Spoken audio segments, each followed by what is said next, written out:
Sleep in the back of a car. Nobody will know. Yeah. Scott keeps threatening to build a hammock yeah. upstairs Not a with bad lagering idea. tanks. But I know that's a dangerous thing to do because once I put my head down, I'm out. That's it. Yeah. This week we're joined by Scott Frank and Steve Milford of Double Clutch Brewing. This is episode 81 of the Malting Hour. What's the hats on the hops? Got yeast and speeds. This the Molten Hour where we talk about our drink and tell you what we think every other week. And if we get drunk, well, we might slur our speech. Got the gift of gab, the friends you wish you had. Join us for a drink, join us for a laugh. Time is never wasted, where you getting wasted. The Molten Hour here, people take your places. People take your places. People take your home. Welcome to the Malting Hour. I'm one of your hosts, Tony Golick, joined always with Brandon Whittinger. And we are here in lovely Evanston, a suburb of Chicago, if you're not familiar. And we are joined with... Scott Frank, the head brewer. And Steve Milford, general manager. And we are here at Double Clutch Brewing. Thanks, guys, for having us here this morning and letting us come out and talk to you guys. Yeah. Thanks for coming by. Having a beer at 9:45, 9:50? Is it 10 o'clock now? It's 10 o'clock. It's 10 o'clock. All right, so that works for me. Yeah. That's a Five good morning. somewhere. Oh, everybody spilled it on myself. I need to go home. So why don't you guys tell us a little bit about Double Clutch? You guys are fairly new, obviously. Yeah, so we opened in October 29th, right around Halloween of 2021. We were delayed by COVID, of course. Of course. And so we haven't even been open 6 months, but so far so good. I think the winter was a little tough. I don't know what this stupid dry January is, but I don't like it. We've done it before. Yeah, I refuse. I didn't do it this year. I always do February. It's shorter. Yeah, Smart. I do dry mornings, but not this morning, apparently. So how did Double Clutch come to be? Well, if you want to know the whole story, so I have a younger brother. He's 5.5 years younger than I am, and he was a chef at the time. So this was about 13, 14 years ago, and we'd sit around and drink beers. We're a couple of beer geeks, obviously, and we were shooting the breeze about things we'd never done, making bucket lists, and he just stupid talk, and he said he had never made his own sausages before because he was a chef. And we went through, we'd never made cheese, pickles, bread, and beer came up. I said, well, I had a roommate once that made beer. I thought that was kind of cool. I'd never done that before. So that conversation passed and was forgotten. And then about a month later, I get a call from my brother, and he says, guess what I'm doing? I'm packing my own sausages. I'm like, crap. So my younger brother couldn't upstage me, so I went out and bought John Palmer's How to Brew, right? There you go, yeah. And I read it cover to cover. Didn't get it all, but I was interested. Got to start somewhere. Exactly. That's a good book to start with. Exactly. So some of it's easy and some of it's hard. Absolutely. So went down to Brew and Grow, and there's a guy who doesn't work there anymore named Rob that took me under his wing, and he said, I told him I want to do all grain brewing. I want to do the real deal. Oh, you went all in. I wanted to go all in. And he said, cool your jets. He pointed me over to where the kits were. Yeah. So I bought like $100 5-gallon, drum and carboy, whatever that $100 kit came with. And he said, try the bucket and the tubes. And all exactly. Yeah. We started there. Exactly. So he said, try 5 of these on your kitchen sink. And if you still got a passion for it, come back and talk to me. So I did, and I did still have a passion. And it evolved from there onto a Bunsen burner or a banjo burner, I guess, Yep. on the deck. And because the family, I have 2 kids and a wife, and they were complaining about the smell in the kitchen when I would boil. Absolutely. It's a To the beautiful garage you smell. go. Yeah, I don't real quick, my wife can't stand the smell of me brewing. I have like an electric brew set up where I could, vent it out the window if I really wanted to do it in the basement. She cannot stand the smell. She's like, it reminds her of SpaghettiOs. Oh, that's not good. Yeah. Oh, It's- Chef Boyardee? Chef Boyardee, don't. Yeah. Jeez. Sorry, anyway. No, it's an interesting sidebar. But eventually that evolved into a 20-gallon tiered gravity brewery in my garage, and it got to the point where I couldn't park cars in there. We couldn't park our cars in there. I had taken over it. I had 2 kegerators. I converted an old refrigerator into a kegerator, put it on a dolly. I built a dolly. I used to be a cabinet maker, so I'm crafty with my hands, I suppose. Built this thing that for block parties, I would wheel this out, and I could put 4 corny kegs in there with 4 different flavors on tap. I was a hit in the neighborhood, but it meant I had to brew more and more. So it really became a full-time hobby. So my wife was taking the kids to nursery school and met another family who had their oldest kid was the same age as ours, and hit it off with this mom. And she said our husbands should meet each other. And I'd met a lot of dads. When your kids are in nursery school, you meet a lot of dads. But this guy, Myke Kelli, was the first one that said, hey, let's get a beer. And instantly we hit it off. And we both had a passion for cars. We're both gearheads and we're both beer heads. And so we would sit in my garage when I would brew or when I wasn't brewing and just demolish my supply of beer. It's a good way to get rid of kegs. Empty Exactly. Kegs. You got to make space for more. Right, because you're constantly wanting. Actually, what I wanted to do was brew, right, and keep experimenting with new flavors. And so it gave us a great opportunity, and we would sit there and daydream about building a brew pub. So that really wasn't feasible for us. Had we done it, this would have been around, I don't know, maybe 2015. We would have failed because we didn't know what we were doing. But he's a property owner, and he had a restaurant that wasn't paying the rent, essentially, and evicted them.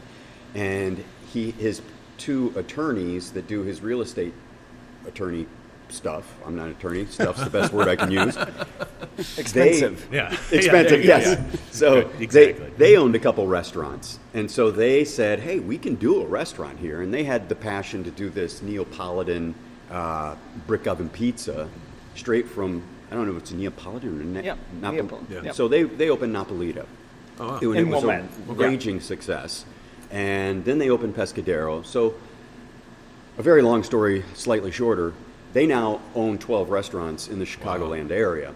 So once that became a network for them and they had all of the managerial staff and cooks and waiters and everything, servers, now this became feasible. Sure. Right? They And said, how so- could we spend a lot of money? Exactly. So it isn't any longer, but this was to date the most expensive Really? project they had. Wow. I mean, look at all that stainless steel. Yeah, I mean, Exactly. I mean, this place is beautiful. Like, So- walking up to it it's Yeah, pretty. we not to mention the talked about- cars. Yeah. Yeah. Yeah, I'm not even that. mentioning We the can cars, get I that, know. yeah. So that's their family's collection mostly. We do have guest cars that are shown here, but he has a very large collection of cars that make the rotation. Yeah, we're gonna take a bunch of pictures when we're done interviewing and everything. So it'll be on Instagram and everywhere else. We can You share the say. car book, too. Yeah, it's about 86 cars. Holy Really? Yeah. Yeah. And each one has a description and a photograph that you'll see there are plaques up for each car and That's super cool. gives a Yeah. little history of the car, and it's kind of fun. Love cars. That's awesome. Yeah. So you said that, so this became their most expensive endeavor, so to speak. Right. So how did that all then come to a head here? So we were talking about maybe scaling up what I had going in my garage, Just a little bit. just a little bit. But so we went around and started meeting with other brewers, and I did a short stint with Trevor Rose Hamlin at Old Irving. Yeah. Great guys. Andreas You know what? Biller was there. His name gets brought up a lot more than I think. Well, he got people gold for his expect. Beezer, Well, of his hazy course, IPA. That and- doesn't hurt. Yeah, and not he- at all. Not and he at all. got silver for his Dallas Kolsch. which is- Absolutely, yeah. Which was the other place I was supposed to go last night, but brother-in-law back Yeah. there didn't go. Yeah, exactly. I understand. Yeah, we that actually happened. sat and talked with Trevor. Was it in December or January? It was December. In December, yeah. Yeah. That was a lot of fun. He's a good guy. Yeah, he and Will have Louisville been owner. up here, and they're really good guys. And then I did, Mark Legen's over at On Tour. He was nice enough to bring me in, and I assisted him for like 3 weeks, and that really sort of got me on this scale. But yeah, I owe a lot to Trevor and Mark, and Andreas Biller, who's now at Great Central. He was at the time was Trevor's assistant, and he was fantastic as well. In fact, I still text all of them whenever a question pops up, of course.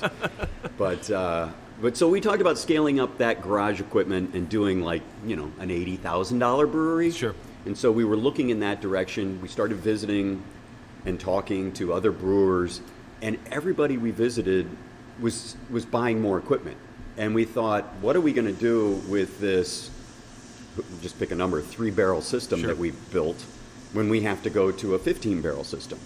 And so we really started doing the math on what would be the most efficient size and how much would that cost. And then that required us to bring in a bunch of investors and partners, and so there's a lot of cooks in this kitchen, and and there are a lot of voices, but that's a good thing in a lot of ways, but they've given me a ton of freedom to do what I'm passionate about. And so what I'm passionate about are German lagers. So I was going to ask, because when looking at the menu, that's clearly what stands out. And one of the things that I thought was kind of funny was you guys had, I think, one hazy IPA. That's right. And it's such a short description, and I think that was very funny and very fitting, perfect. I reluctantly made that beer. I'm sure. No, I passionately made it. You made it with passion. But it sells extremely well, and we've canned it, so it's doing well. I mean, I'm a big fan of I like hazy IPAs. It comes and goes with me. I've also really have rediscovered my love of just regular West Coast IPAs. But as I was telling you guys earlier, I've said it on an episode before. I'm like, I don't really like lagers, but I actually do. I think it's been like the last 3 episodes. Yeah, I've stressed it over and over again. Yeah, it's been like since, I don't know if it was like December or January that I've come to realize how much I really do enjoy lagers, especially dark lagers. Absolutely. And let's face it, we all grew up on lagers. Absolutely. So, whether it was, the champagne of beers or it was Budweiser. That was my jam right there. It was mine too. And or PBR was another one that I went to.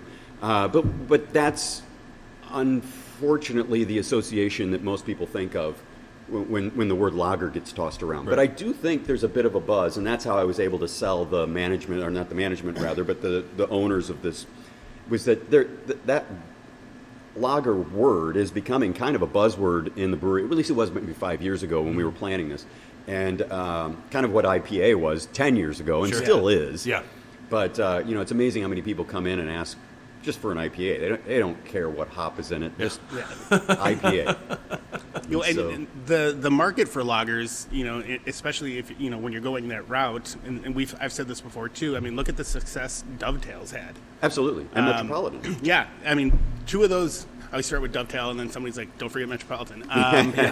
But yeah, both of those have been extremely successful, and just going with classic styles. And I think that's it's coming back in a refreshing way, because while I can drink, reminisce to when I had Budweiser and all that stuff back in the day. Like it's similar, but it's the stuff that's coming out now is just so much better. Yeah. It's cleaner, it's got more body, it's got more flavor, and I would happily drink that like over, a Budweiser or anything like that. Well, one of the mistakes that Budweiser and Schlitz and all of the big brewers, Schlitz was a big brewer until 72. One of the mistakes they did was they started using adjuncts in their product. And that's why I think coming to the Dovetails, the Metropolitans, and the Double Clutches is refreshing, is because they're all malt products. Yeah. And so you do get more flavor and body and characteristics. And that's why I say I like the German lagers. I didn't say American lagers for that specific reason, because you won't find corn and rice and corn syrups in our products. It just doesn't give the flavor and body that you mentioned. So yeah, I'm clearly enjoying the short beer that we're having. I am halfway through mine. It is very good. I'm really enjoying it. Well, good. We'll keep them coming. Sure. But yeah, and kind of to that point, the best beer I had, hands down, was when I was in Munich, Germany. Yeah, and I had went to Hofbrauhaus, sat down there, and I'm like, and my wife even said it too. She's like, you should drink like 2 or 3 liters. And I'm like, what is your problem? And then I was like, I'm the one that's supposed to be doing that. And then she was like, she woke up the next day, she goes, I don't feel like crap. Like, right. Like you get the buzz, you get, the fun times, but you don't feel so crappy the next morning. And that's a beautiful thing. It's a clean beer. Yeah. Right. And and there's no adjunct in it. There's very little water treatment in it. It's just a clean beer that leaves you feeling refreshed. And I heard an interesting quote about those. I can't remember who said it, but they said that a German Helles lager, and that's really what I've modeled mine after, Augustiner specifically, which is also in Munich. And but it should be so delicious that you have to make a conscious decision to stop drinking it. It doesn't shut the door on you because you're inebriated. Yeah. You have to make a conscious decision. Okay, I think I've had enough. But it should be that refreshing and delicious that you just want to keep going. Yeah, I feel like a Helles Lager is probably the first one. Like last summer, I was moving some things for my dad, and I think I stopped at Bottles and Cans and like built my own 4-pack. And for some reason, I was like, Helles Lager from Dovetail, I'll give this a try. I don't know why. It was a hot day. I was like, it sounded good. I feel like that probably started me on the path of getting back into enjoying lagers. And it's the exact I love that beer. Helles Lager is so refreshing, and that makes sense. Well, and when I talked about, I talked about talking to other brewers, Hagen was one of the guys that I did their tour twice. And, and he's got a cool ship, and he's doing a lot of spontaneous fermentation, and they're doing a lot of experimental cool stuff there, and they're both engineers, he and Bill, and they rigged their own lagering tanks, from what I'm to understand, from dairy equipment, and purchased some of it in Germany, and and he even though I never worked with him, I've had a half dozen lengthy conversations with him about the process, and he was inspirational for me as well to be confident enough to go in this direction with this menu choice. That's awesome. From the time that you were homebrewing, was there a certain style when you were homebrewing that you really enjoyed? Was it always lagers, or did you? I know you were talking about, experimenting, with other, stuff. I did a lot of IPAs, and I did a lot of West Coast IPAs. So I've been to Russian River, and I love Pliny the Elder, and I did my time in Michigan. I lived in Detroit, and I lived in South Haven, and I love Kalamazoo and Bell's, of course, and I love the Midwest IPAs as well. So I did a lot of IPAs. One of my favorite ones was called an 8-ball IPA because it was 8%. So I wasn't afraid back in the day to make the big hoppy beers. But of course, I think all of us homebrewers, the challenging beers are the lagers. The process is more challenging. The refinement is more challenging. They're really naked beers. There's nowhere to hide. If you make a mistake, it's right there. It's readily apparent. And so in my mind as a home brewer, the guys that could pull, the guys and girls, the women that could pull that off, were always on a higher plateau in my mind. Absolutely. And that certainly doesn't demean all the advancements and experimentation that have been done with hoppy beers. But that's just the way I perceived it as a young brewer. I'm old, but I'm still young enough to maybe change my mind again. So who knows where I'll end up? It's funny that it compares to the way you describe that, because it really, it is a naked style of beer. It's almost like baking and cooking. Baking is very precise. You can't. It has to be. That's a lot of science involved. That's right. Cooking, you can fix it along the way, and I feel like there's certain beers that you can brew where it's especially with adjuncts, and shit like that, stouts, whatever. It's a lot easier to, not easier, but you can be a bit more creative and a little looser with your method. Yeah, that's a safe way to say it. Yeah, I agree with that. I mean, if we mess up a batch of beer, the first thing that always comes to my mind is, we'll just throw hops on it. Let's dry hop it. Dry hop it. It's now a hoppy beer. Yeah. So I would agree with that explanation. Obviously, now we have a hazy IPA, and I've brainstormed with a couple of my brewer friends about process, and it is in itself a very complex beer to make. So I'm having a good time. That's what always thrills me about even styles that I don't appreciate as much. The process and developing a a beer. I mean, because really every step of the process is critical to its end result. And I really get off on that in solving problems. I agree with that sentiment of, especially with hazy IPAs. You know, when I first made one, I didn't understand what I was doing. You know, of the whole like whirlpool hopping and all the double dry hopping and things like that. Until you finally figure out, you know, how you get that silky, smooth mouthfeel, you know, from like whatever grains you're using, oats and wheat, and then to experiment with the different hops, that became a fun process, you know, to figure out, you know, what flavors am I getting from these different hops. So that, I think that's where my appreciation for hazy IPAs, that's where that comes from. Right. Is like this, like all the different hops that you can, you know, extract different flavors from. That is a fun thing to try. So I do like those, but then I burn myself out on drinking them all the time, and it's bad. Well, and, I hate them again. Back to my age again, I get like sinus congestion from super hoppy beers. I get that too, actually, sometimes. Yeah. And maybe it's a specific hop. I don't know, but every once in a while I'll have one, and I'm like halfway through the beer, and I'm like, God damn it! Like, yeah. It's like, all right, It's fucking beer. time to do the slow nays or whatever. Like, Exactly. gonna do a neti pot.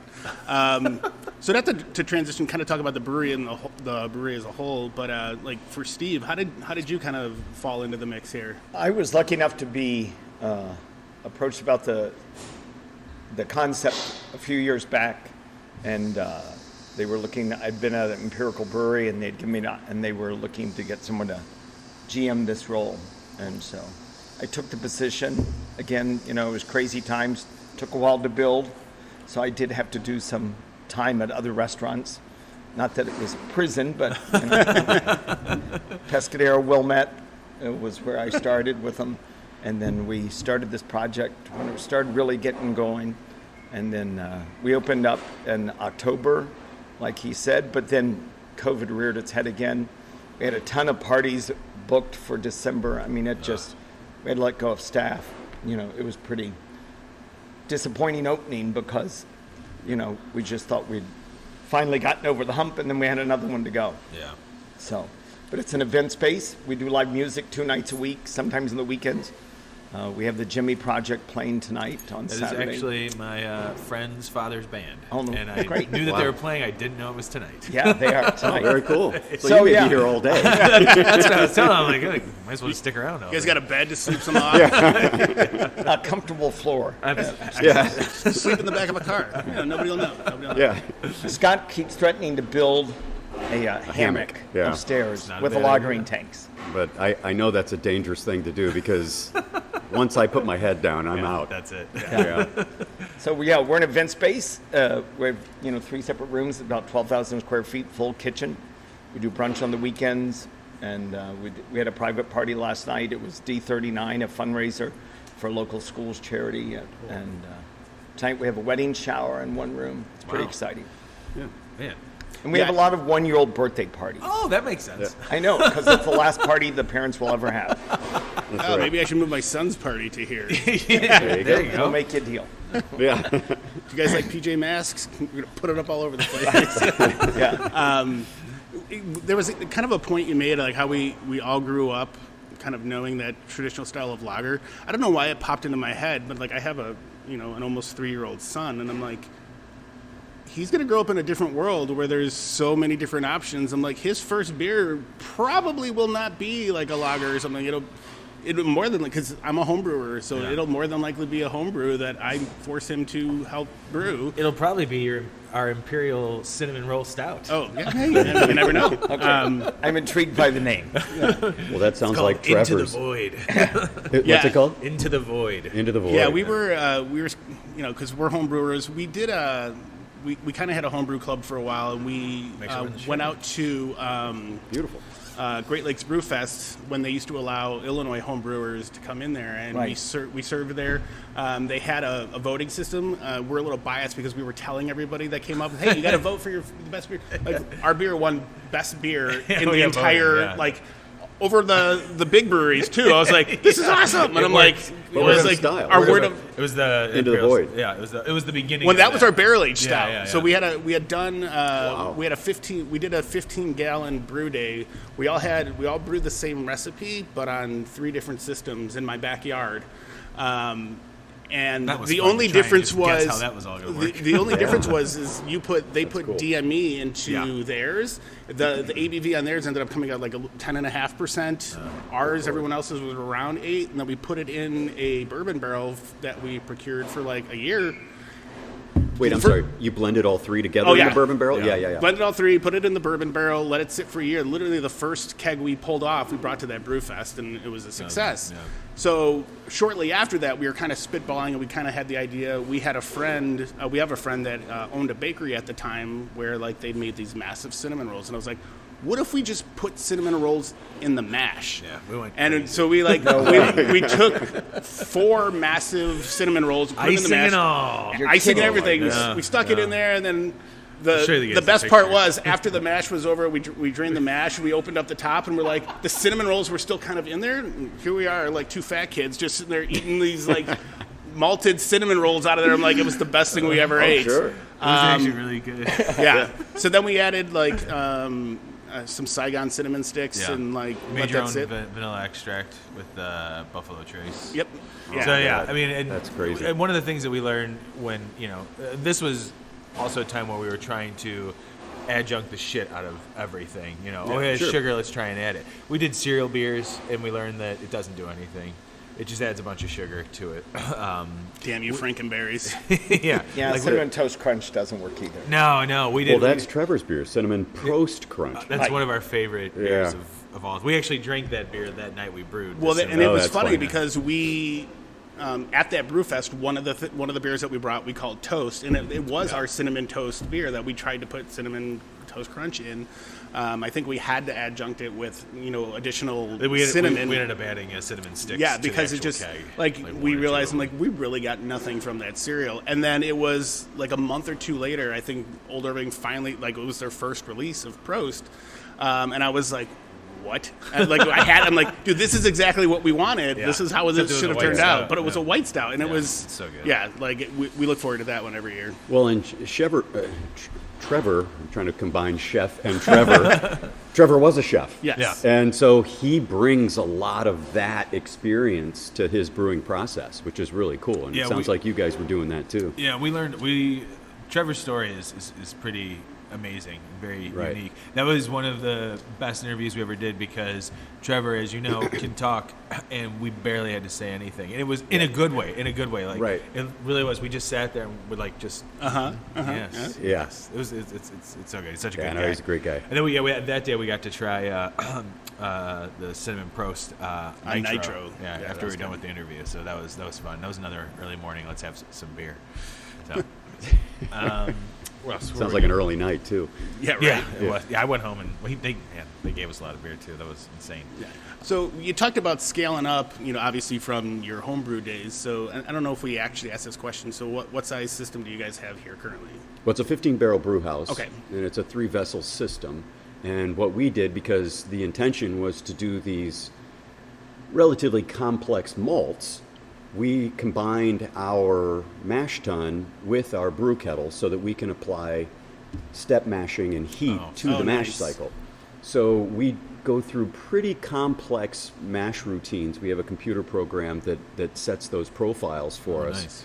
And each one runs anywhere from 90 minutes to 2 hours just on the mash, depending on what style you're doing. But that gives us the ability to do proteolytic rests, even though we don't do those with this malt, but we can do the ferulic acid rest when we do our Hefeweizen, which will be coming back out next week. And so it just gives us an opportunity to do things. So like I can spend time in beta amylase and alpha amylase, which is nice. Yeah. So like for that hazy IPA, I like to get a lot of alpha, but I need some beta, right? So it's nice with this program. I'm able to sort of sweep through beta. That's awesome. And then rest in alpha, which is a nice way to do it, because most brewers are doing a downward Right. infusion, right? So you're just picking your temp, and then you can, if you want to start in alpha and end up in beta, you can do that. It just takes a long time. Right. So, and then we do have, if you look up above, we do have our horizontal lagering tanks. So all of our lagers can sit upstairs for, depending on the style. The Maibach was up there, I think, 10 weeks. The Doppelbock was, I think, a 12-week beer. So, so we have that opportunity too, which is nice about this system. So how often are you guys brewing here? Well, it really depends on consumption. So we will be brewing twice next week. We have an event coming up for Meals on Wheels, and I spoke with Deborah, who's, I don't know what her title is, maybe CEO or something, but I communicated to her kind of off the cuff that, hey, we could do a special beer for your event. And I thought it would just wash over. Well, she came back a week later and was like, I really want you to do a special beer for us. So I thought, okay, it needs to be something that's not German. Right. So we're doing a Belgian wit beer. Oh, we're nice. calling it Meals Wit Wheels. We did a full 15-barrel batch of it. That's awesome. And the proceeds will go to, a portion of the proceeds will go to Meals on Wheels, which is just around the corner here in the 5th Ward in Evanston. So Awesome. So it's a little way to throw a bone back to the community.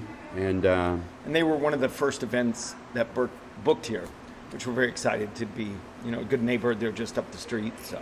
That's awesome. yeah, and she's great. She's into the blues scene, so she comes in on Thursdays and listens to the blues. She's got a good band lined up. I forget who it is, but pretty big name. I think you mentioned it. Maybe it was with the hazy. Did you say you canned it? The hazy, yes. Yeah, So, the little juice coupe. Did you can it just to release here, or do you guys plan We on can doing sell those, but We're not distributing them yet. We will. We just did it was the first time we ran. We did what? 800. 800 cases. We did 34 cases, and those are 4-packs, 16-ounce 4-packs. And we did 34 cases of 3 different flavors. So Like we did the 12 and a half alt beer, the barrels, Helles, and the... alt beer. The alt beer, the Helles, and the little juice coupe, the hazy IPA. Okay. We just want to see how it did. Nice. And the sales are good. We learned a lot. We'll probably do twice as much next time. Right. Went fast. We used Ironheart. Well, it's going quick, but Yeah. we just wanted to see, make sure the product held up. Sure. And we learned some stuff. Yeah. And it went much smoother than I expected. So yeah, we can do more. Yeah, especially with hazy IPAs. We've talked about shelf stability before. With we were just at Goose Island. We did a thing with them for their.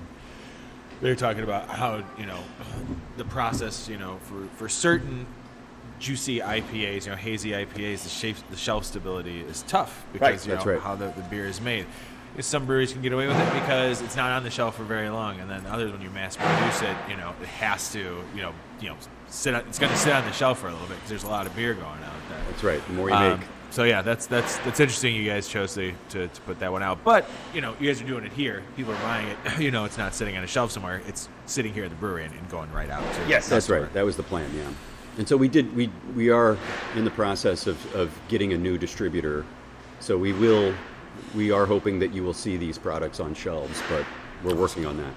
Good. That's awesome. Well, you just brought us some more beers. What do we got here? The Helles Lager. Yeah, I was hoping that's what it was going to be. Nothing like a couple beers first thing in the morning. I love this. Yeah, and that was, so when we initially started talking about this, that was what I thought would be our marquee beer. It's really good. And actually, that's a nice. I'm glad we started with darker, going with the Schwartz beer, and then to move around to this. Not that I wouldn't appreciate this, but I feel like I'm appreciating it more to go from something that was a little maltier, a little heavier, to something that's very light, kind of fruity, refreshing. It's very crisp. Yeah. This is good. Man, did you say you canned this one? Yep. We did, yes. Do you guys still have cans of them here? Yep. We do. You might have some in your car. I When was you gonna visit. say, I have to grab some. I'm hanging out with my cousin tonight for his 40th birthday. So nice. Perfect. there we go. Some birthday beers. Sorry, man. I'm not hanging out with you. That's all right. I see you enough, Wait, you're not going to be here? right? I should just bring them back over here. Yeah, you can see Dana's It's not a dad's terrible dad. idea. Let's see. Where are we at? So, do you have some of your No, go Okay. We're, this is the fun part of editing where I have to go back and cut out the parts where I go, So you guys are here now. Since you guys are fairly new, for being open, I guess it's kind of crazy to ask this question, but I kind of feel like it's a good way to wrap everything up. What are the plans for the future? What do you guys see happening, or what are you guys planning on doing?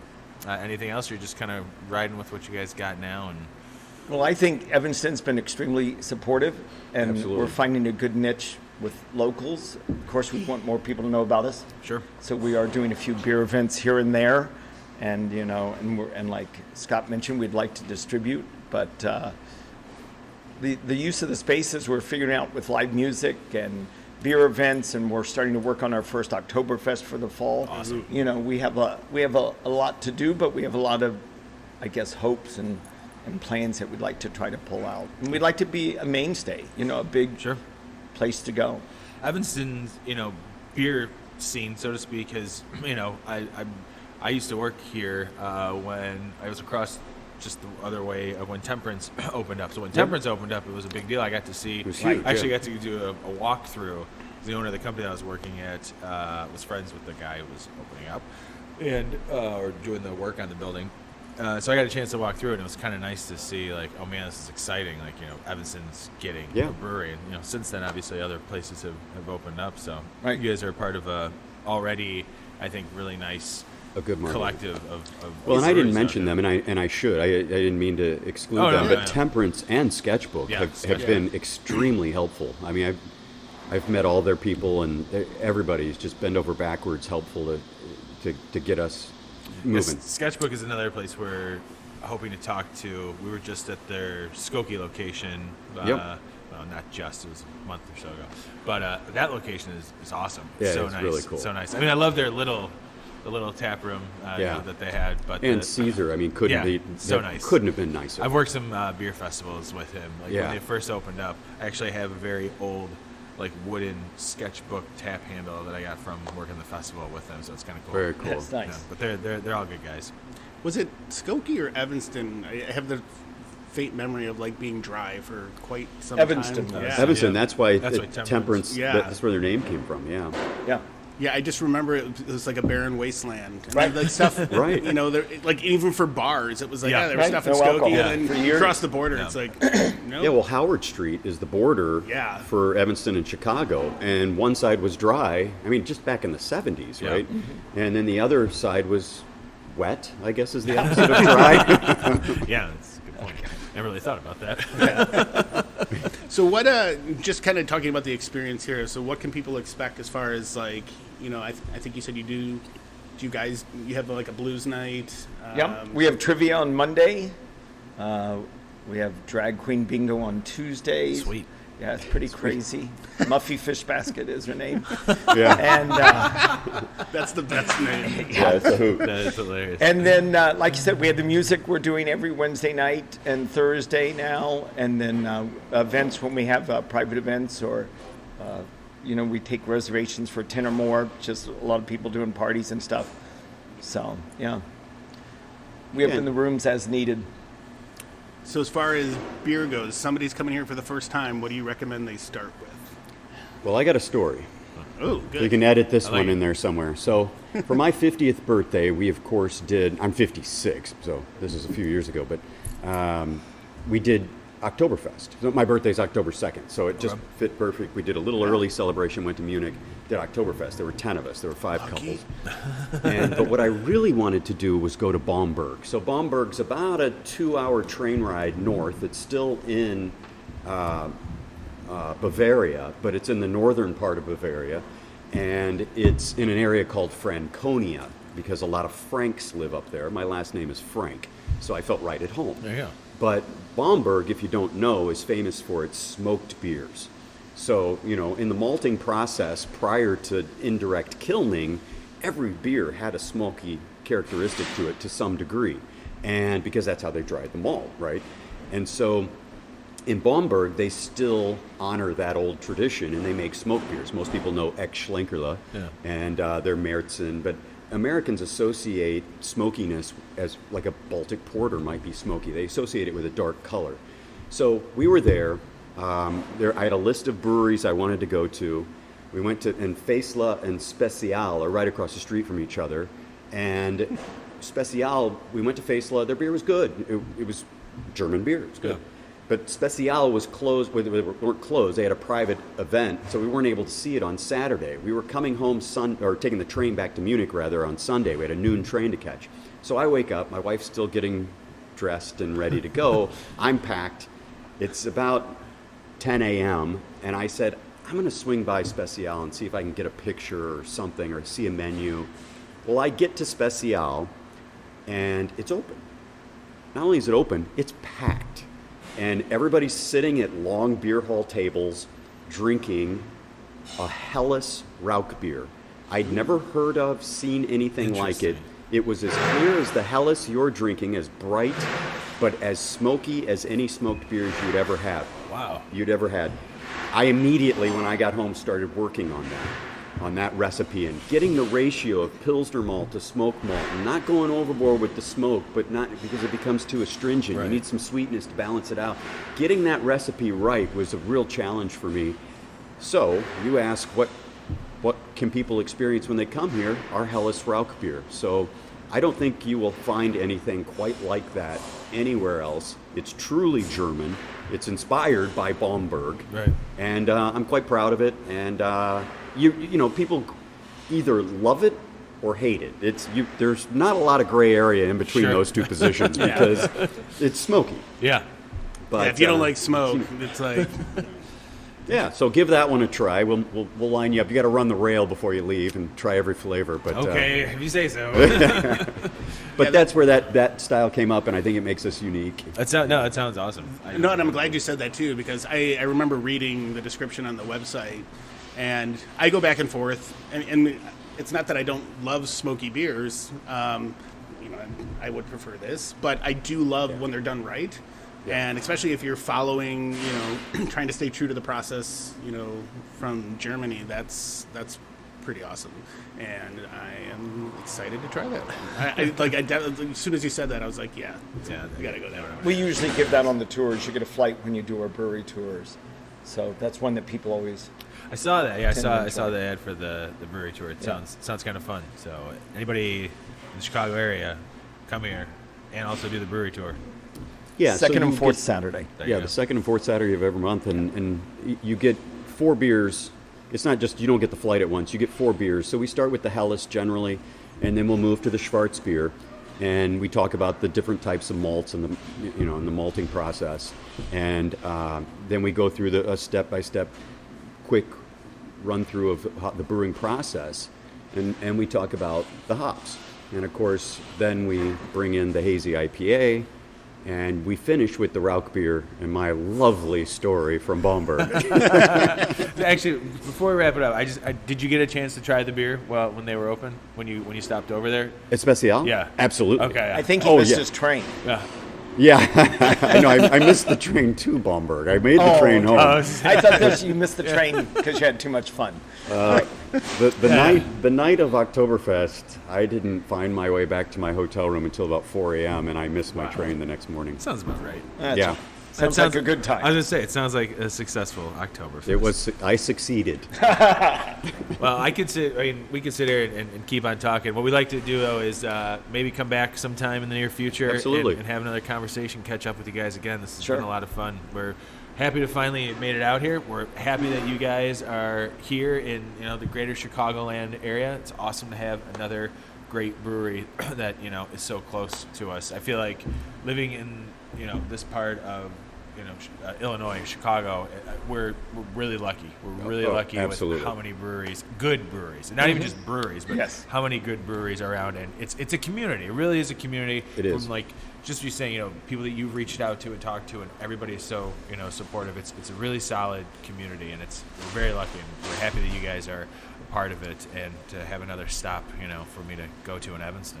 Yeah, thanks, man. Appreciate It's I always think competition makes a better product. Absolutely. And while I don't get the sense that I'm competing with any of my fellow brewers, they've all been bend over backwards helpful.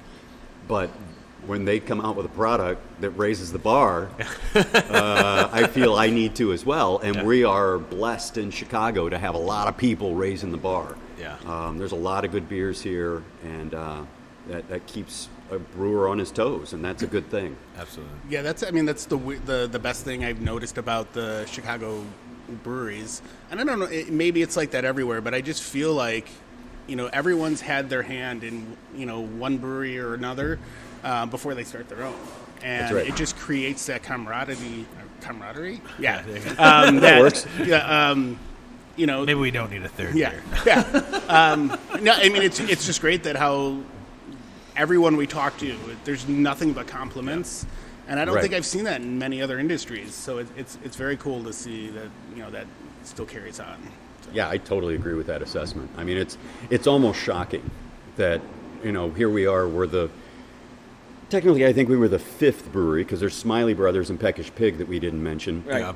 Yeah. And no one shut their doors to us Yeah. and saw us as a competing market that was going to be taking part of their share. No one treated us that way. They all were happy to help us in any way they could. So it's awesome. amazing.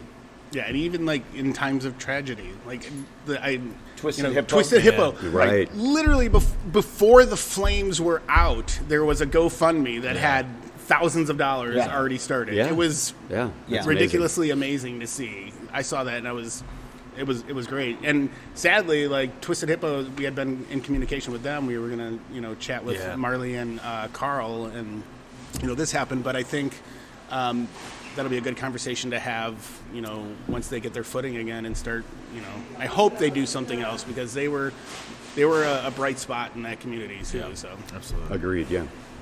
Well, you guys are about to open. Thanks again for joining us this morning. We really appreciate it. yeah, thanks a lot, guys. And we look forward to coming back here very soon. Maybe staying the rest of the day. I don't know. We'll see what happens. It's raining. I can stick around. It's fine. Thanks, guys. The office thank floor is you. yours. Oh, thank you. Brandon, love you, man. Love you too, bud. See you guys later. Thank you. Thanks, guys. This has been The Malting Hour. Be sure to follow us on all social media by searching The Malting Hour and at themaltinghour.com. You can also follow us individually on social media. Brandon can be found on Instagram as BMDub81, on Twitter, BDub81, and on Untapped as BDubDrinksBeer. Tony can be found on Instagram and Untapped under Asa Phelps Chicago, on Twitter, The Asa Phelps Chicago. Clark can be found as Clarkowski on all three. Dan can be found on Instagram as hip__hops and hip hops on YouTube. Be sure to subscribe, like, and rate the show on your preferred podcast listening platform. Until next time, cheers from all of us at The Malting Hour.